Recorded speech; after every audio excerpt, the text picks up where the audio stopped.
Thank you for coming on Tone Vays YouTube channel. You were on stage along with Paul Krugman, Thomas Lee, some guy from Ripple, which we may or may not talk about. But tell our audience who you are, and if you say no comment, I'll keep it that way as well. Okay. As to where you work. Okay, yes. So I work for the Department of Justice. I'm a part of a cyber investigative task force that focuses on cryptocurrency related cases. I myself focus on forensic blockchain analysis. That's kind of my expertise. All right, so I think I just scared off half my viewers, but that's okay. This is going to be a very, very interesting interview. Happy you came on. So first things first, can you explain to our audience exactly what the Department of Justice does, who you guys answer to, and which other government departments kind of answer to you and you coordinate with, and how that, how it works? Because the Okay. Department of Justice is weird from all the other departments. Right. It's not weird, but it's very different. So technically, we answer to the Attorney General. That's the big boss.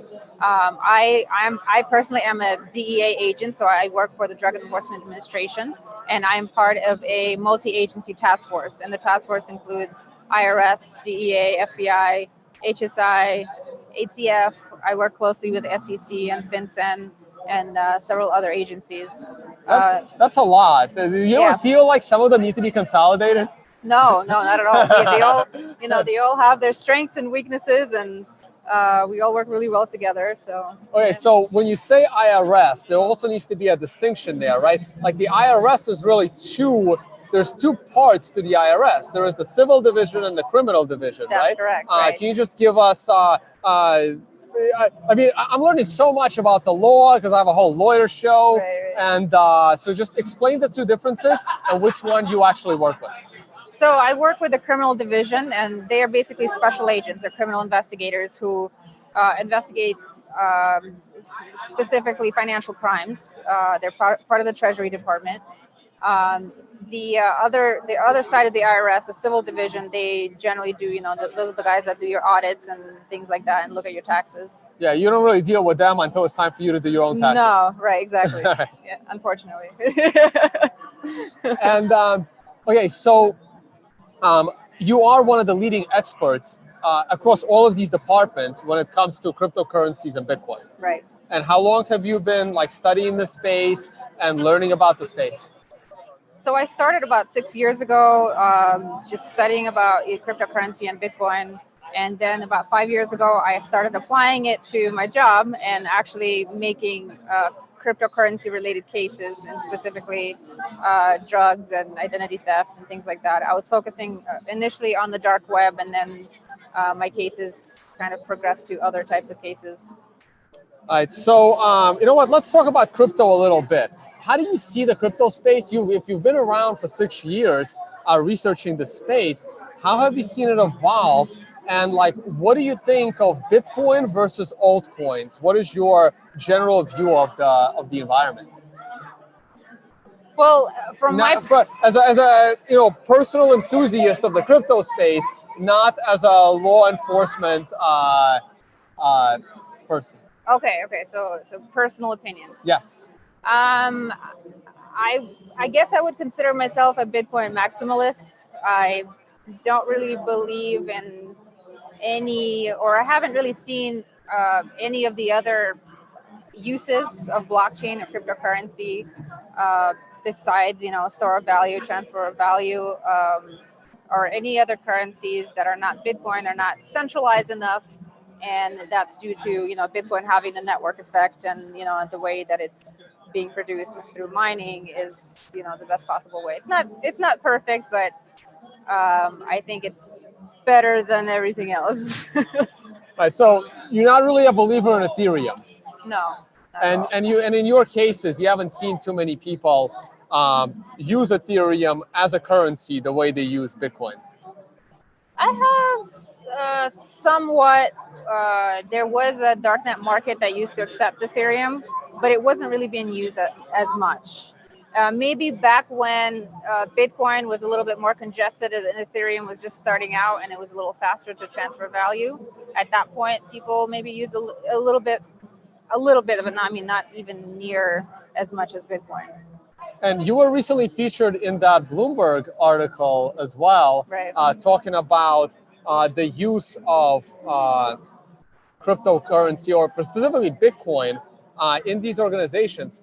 I don't want to ask specific questions, but your efforts, are they mostly focused in the US, around the world? And where do you see Bitcoin from, I guess from the cartels perspective and others? Do you see it more in certain regions of the world?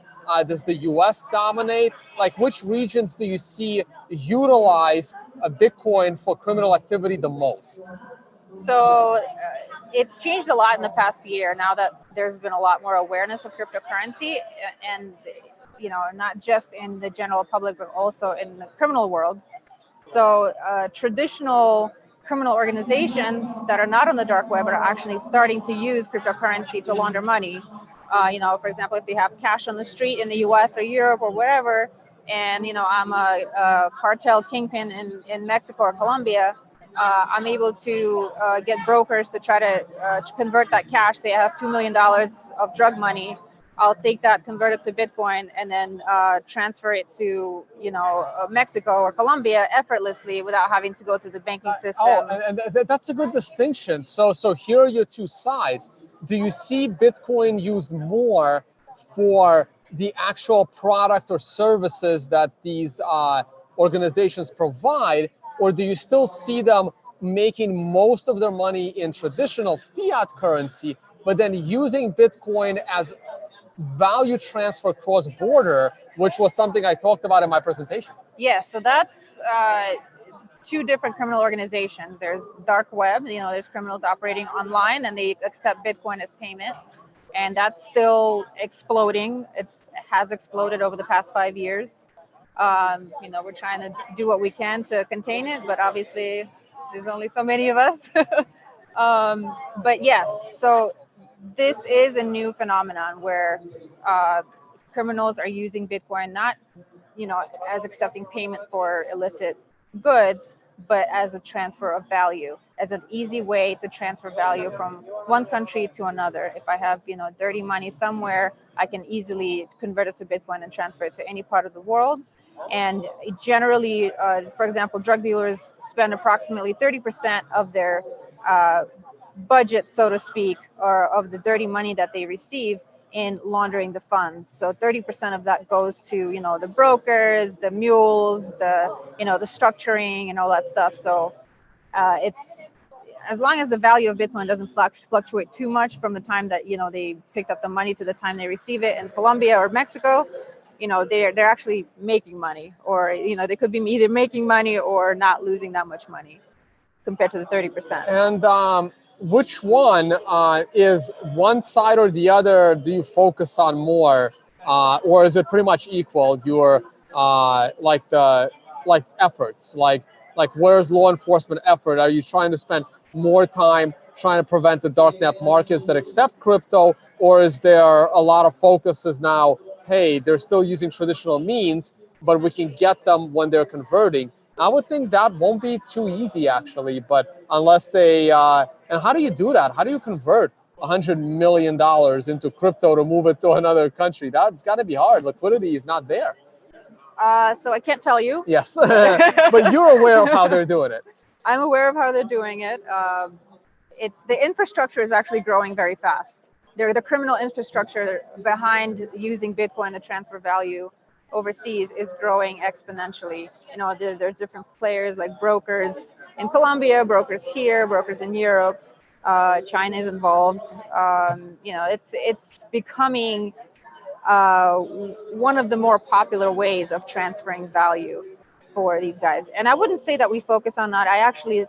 I like to personally focus on cases that are life-threatening, like if it's a drug dealer on the dark web that's selling fentanyl, for example, and killing people. I generally like to focus on cases like that where. So do you get to choose your cases in the crypto space? Yes. And you try to go after the ones that where like the how to say, you try to go after the cases that have victims as crimes. Exactly. You try not to go after victimless crimes when it's time for serious law enforcement in your world. Yeah, that's generally my personal preference. You know, I would say I'm not alone, but I like to do that just based on how much impact my cases have. All right. Anything else you'd like to add? What do you think about the crypto space in general? Do you think Bitcoin is going away anytime soon, or do you think it will? Its only use case is really this money, and it's just unstoppable. Or do you think that our law enforcement in the U.S. has a chance to somehow stop Bitcoin? What do you mean by stop Bitcoin? Like some people think that the government has a way to basically end Bitcoin if they wanted to, like from like a mining perspective, or do you think that kind of effort could happen, where like enough of the government globally may get together to try and prevent it? I personally don't see it happening, and I don't see what. All right, we'll skip that one. Cannot answer that question. We'll skip that one. Yeah. All right. Anything else you'd like to add?